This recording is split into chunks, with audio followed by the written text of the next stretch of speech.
Stu Nicholson's an award-winning broadcaster and used that platform and experience to help persuade, influence legislators in Ohio to, I guess, get a $400 million grant to spend that. You should explain those benefits in Ohio. Thanks.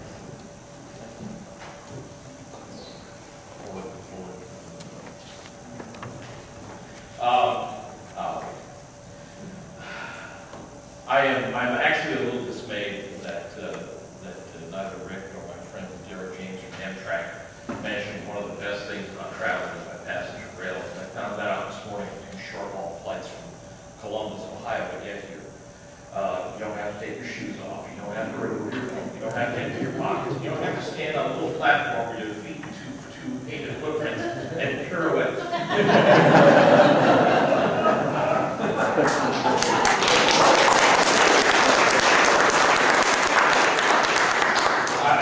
I'm not kidding, and I've got friends who work in the airline industry, and I'm very able and willing to tell them that flying is not fun.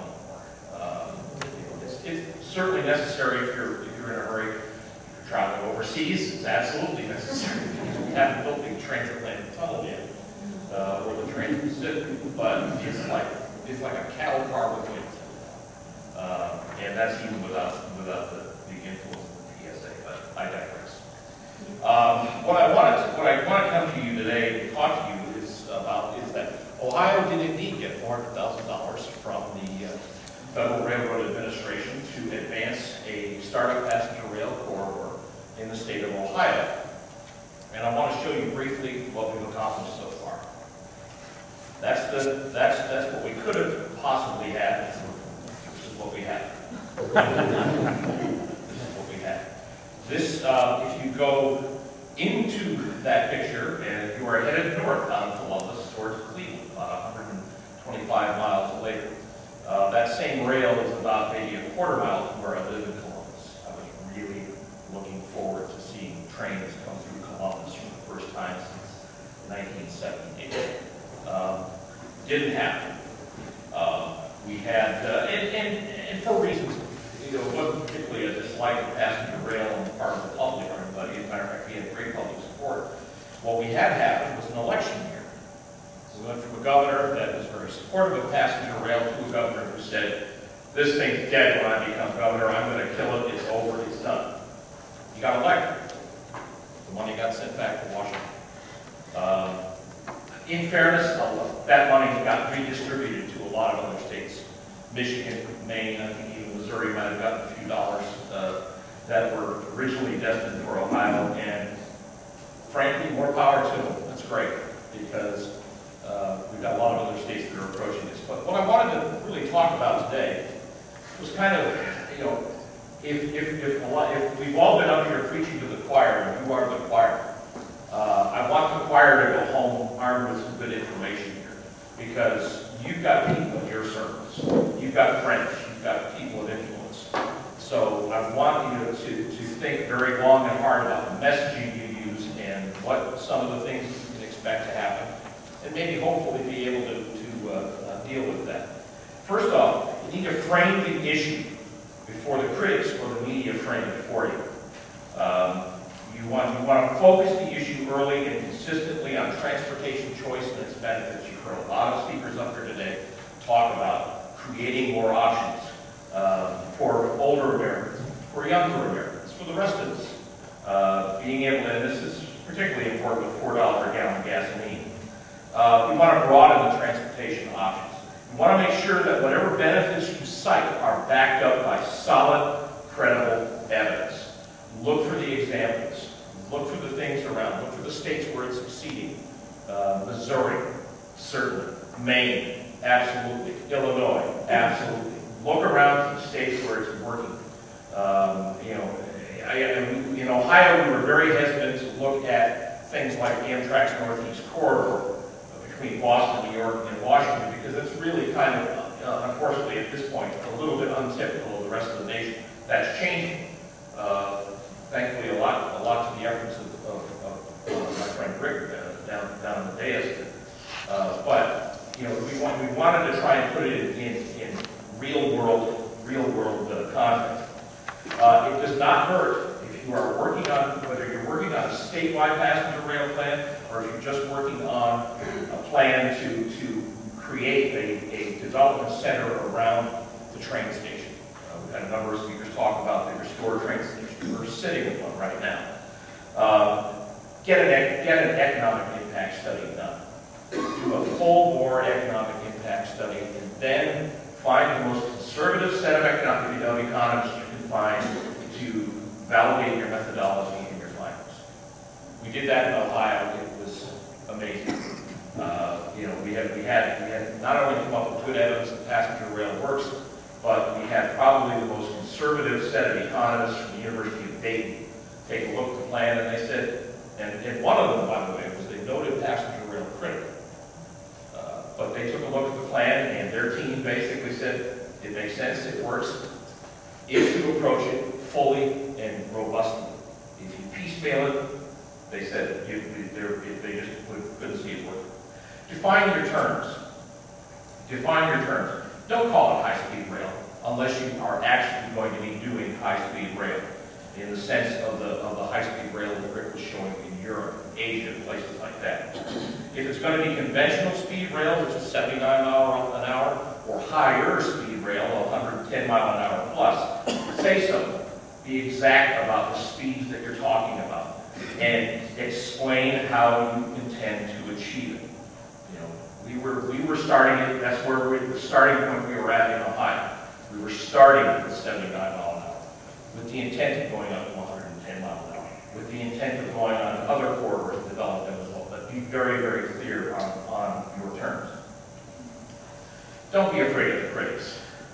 I mean, you've all heard the word boondoggle. You've all heard the phrase waste of taxpayers' money, and certainly, as Derek and several others have said, you've all heard say, oh, passenger rail doesn't support itself.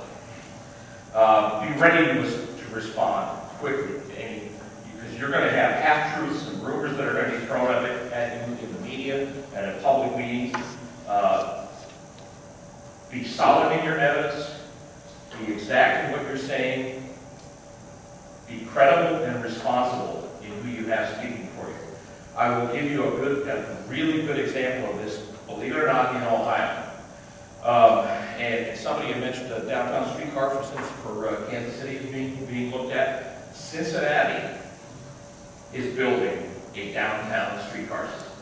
It's barely 1.5 miles long, and it took the political battle of the ages to get it done. They were up against some withering criticism, not only from the usual cast of critics, but even some of their own city council members, people from the county. It's a very conservative part of the state, and there's nothing wrong with that. But what they did is that they built a coalition that attracted a broad range of people to it, regardless of their political affiliation. It didn't matter if you were Republican or Democrat, liberal, conservative, moderate, whatever.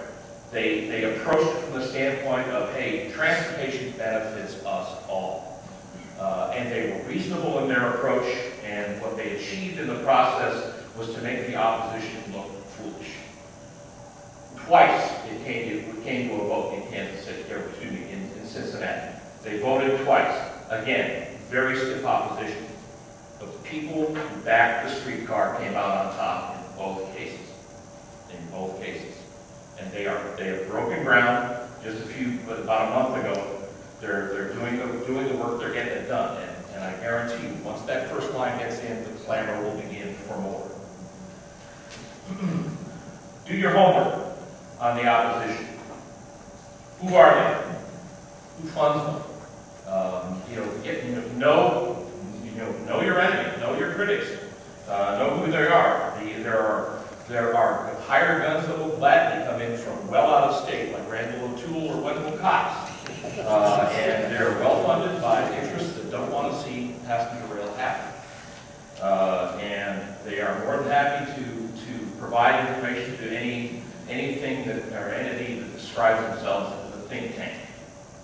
So, and next, speak with one voice. Say what you mean and mean what you say. Even well-meaning allies can cause you a headache if they're not clear on the messages and they're not trained to direct the inquiries to your communications team, whoever that communications might be. The same holds true for your leadership. Their credibility is critical. You need a leader, not a cheerleader. You don't want to have somebody that is so, it's good to be enthusiastic. It's good to be rah-rah in some cases, but you don't want to have somebody characterized literally and figuratively as a cheerleader in a skirt and pom-poms. And unfortunately, that did happen in Ohio. It was a very tough thing to try and fight. Be clear about the benefits. Track and signal improvements that enable passenger rail are also a long-term benefit to the movement of freight as well, and that's good for business and job development. When you expand a corridor, when you add capacity to a corridor to enable passenger rail, you make it good for anything that travels by rail. You want to try and get and work with the railroads. Don't come up with a plan and then spring it on the railroads. Bring the railroads to the table first. That's the one thing that we were complimented on the most in Ohio from the railroads themselves. Bring them to the table early, get their input, even though they may come at you and just say, oh, no, we're not going to, no. Ask them, what's it going to take? What do we need to do to make this workable for all of us? I will tell you, it does work. Safety improvements. What about the communities where the trains are going to stop? There's going to be communities where the trains are going to stop. Safety improvements such as improved grade crossing signals, grade separations that might have to be made are a direct benefit to every community along the route, including those where the train is just going to be passing through. That's a huge, huge benefit to the communities, and certainly to the safety. As a reporter for 22 years in television, I can't tell you the number of grade crossing accidents that I cover, and none of them are easy to see, especially when you have children of your own and you see kids involved.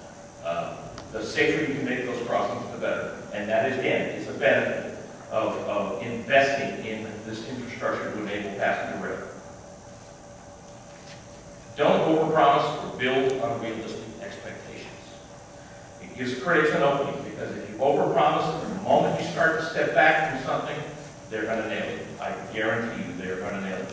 As the saying goes, don't let your mouth write a check that your wallet can't cash. It's true. It's very, very true. And I'm actually going to ad-lib one here, because as I look around the room, I see a lot of faces. I see some faces that I would consider to be of middle age. And then I see a lot of extremely young people who would want to prematurely gray like myself. But Ross came on earlier to mention the fact that things are changing. Young people are driving less. They're also buying fewer cars. They're looking for places to live and work where they have more mobility options and they don't have to depend solely on having a set of car keys. These are natural allies. You need to think about the young people in your community, college students, young professionals, that are coming out of college, they're in their first jobs, maybe their second jobs. Maybe you've got a new medical center coming into town that's attracting a lot of young doctors and nurses. These are natural allies for you. These are natural allies for you. The more you can bring in, the better, because the difference between their generation and ours is that they all want to be connected. They can't do it if their hands are locked on the steering wheel. They cannot do it. That's one reason why Detroit is shuddering right now.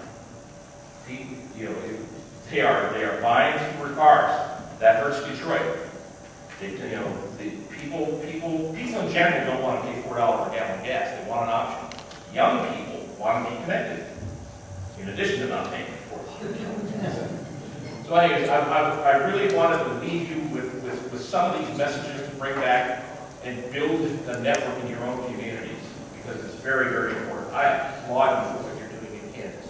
I applaud you for what you're doing here in Missouri. As a proud graduate of the University of Central Missouri, Warrensburg, I did spend some time here, graduated college, home of the Fighting Mules. I'm honored to be able to come here. I was honored to be asked to come to speak to you, and I want to thank you very much for your time this afternoon.